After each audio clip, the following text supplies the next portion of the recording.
Now, an article overnight from Alex Chalk. He's the Lord Chancellor and Justice Secretary, and he says that low-level foreign offenders should be given conditional cautions under which they'll be expelled and returned, banned from coming back to the country. He's also trying to build on the agreements with Albania last year, reaching out to Poland and Romania to get rid of more serious criminals. But I've got a slight problem with this, because if you look at your screens now, you'll see these promises have been made virtually every single year since the Conservatives got elected in 2010.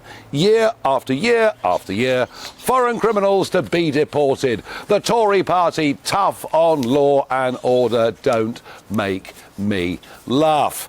Well, I'm joined by Jerry Hayes, criminal barrister at Goldsmith Chambers and, of course, a former Conservative Member of Parliament himself.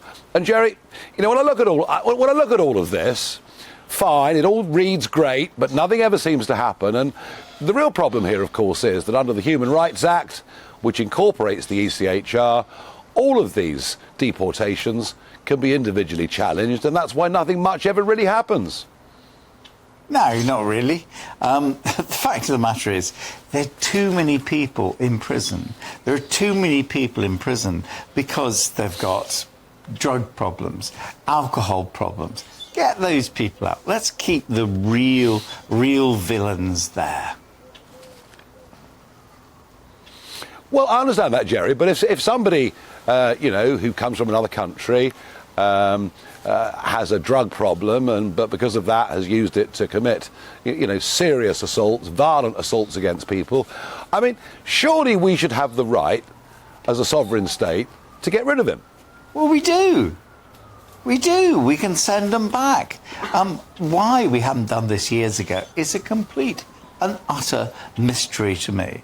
Never mind, just send them back.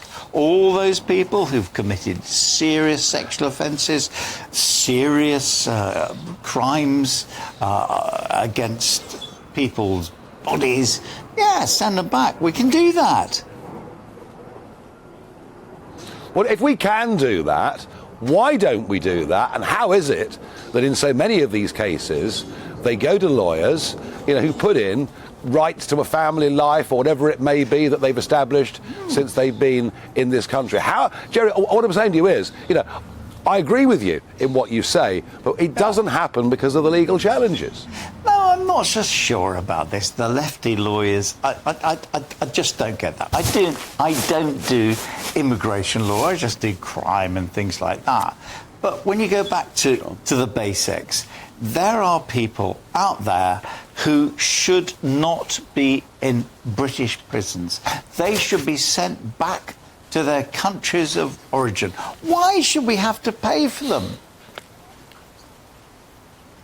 So why, Jerry, final thought on this? Yes, fine, I agree with you, absolutely. I'm sure many of our viewers agree with you as well. Yeah. How is it in year 14 of a Conservative government that it's not being done? Well, there's the problem. And there's the problem for you, Nigel Farage. Are you going to stand for Parliament and be the next Tory leader? Well, I tell you what, Jerry, whatever I was to do or not to do in future, getting rid of the Human Rights Act would be one of the first things I did. Oh, Jerry Hayes, no, criminal barrister, thank you. Bad. Thank you. Well, a lawyer would say that. Okay. Thank you, Jerry. Cheers, mate. Nice I have to to say, see. folks, thank you. I thought the chances of Jerry and I agreeing were somewhat limited, and sure enough they were, although done in quite a friendly and jovial way.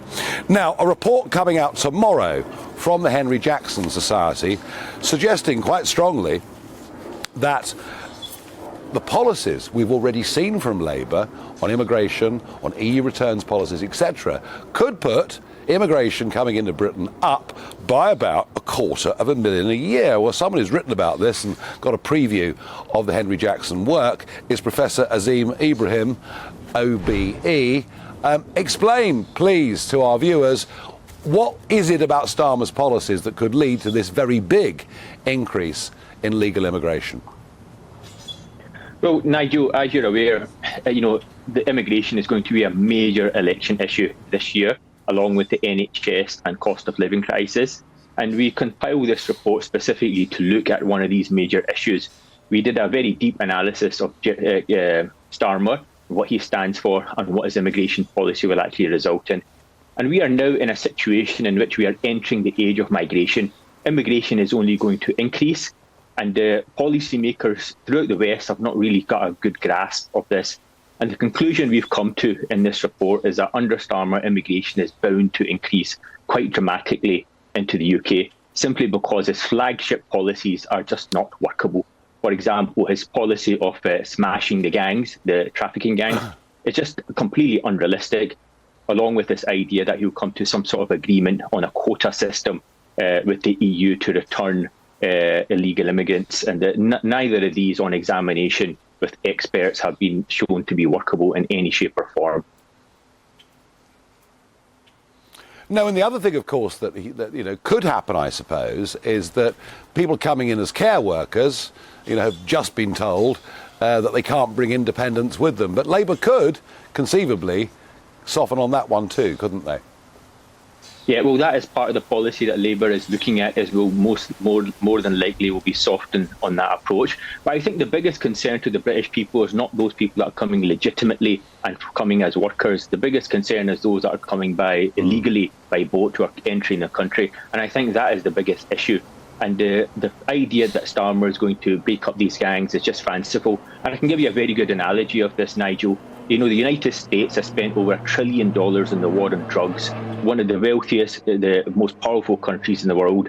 And since that time, drug supply into the United States has only increased. And this is simply because of the demand, because there's such a huge demand and it's so lucrative. And carrying people, these smuggling gangs, is exponentially actually more lucrative than carrying any cargo. Any cargo that sees drugs or anything else is, seized and destroyed. With people, they're simply returned, and we just keep trying and trying again. And we are now in a situation in which populations in the developing world are going to increase quite dramatically. And those people, when their basic needs are not met, they'll simply move. This is now the beginning of the age of migration. And no country has been able to figure out a very strong policy in order to deter this. This is why I believe that the Rwanda policy is the only one that's actually going to work. It is the most humane policy, and it's going to be the most effective one. Well, yes, apart from our old friend, the Human Rights Act. Final thought, Azeem, from you. The Labour Party have now hit back and said that this report is garbage, full of falsehoods and fanciful figures. Well, that was expected from the Labour Party, but the fact is I'm actually doing the Labour Party a huge favour by pointing out the holes, because I want to see a robust immigration policy, a humane immigration policy that targets genuine asylum seekers from the source, not economic migrants, most of whom are young men who have given people smugglers between 5,000 to 15,000 euros. And to be quite frank, are very robust individuals. Yeah. You put them in any environment, those people will survive. You can take them to Rwanda, you can take them elsewhere. Those people will do quite well out of it. It is those that are genuine asylum seekers, are victims of genocide, victims of massacres. Those are the ones that we have to target, and those are the ones that we should aim our immigration policy to. Yeah. Well, a policy that the great British public could see as being fair and reasonable. Azeem Ibrahim, thank you very much indeed for joining me.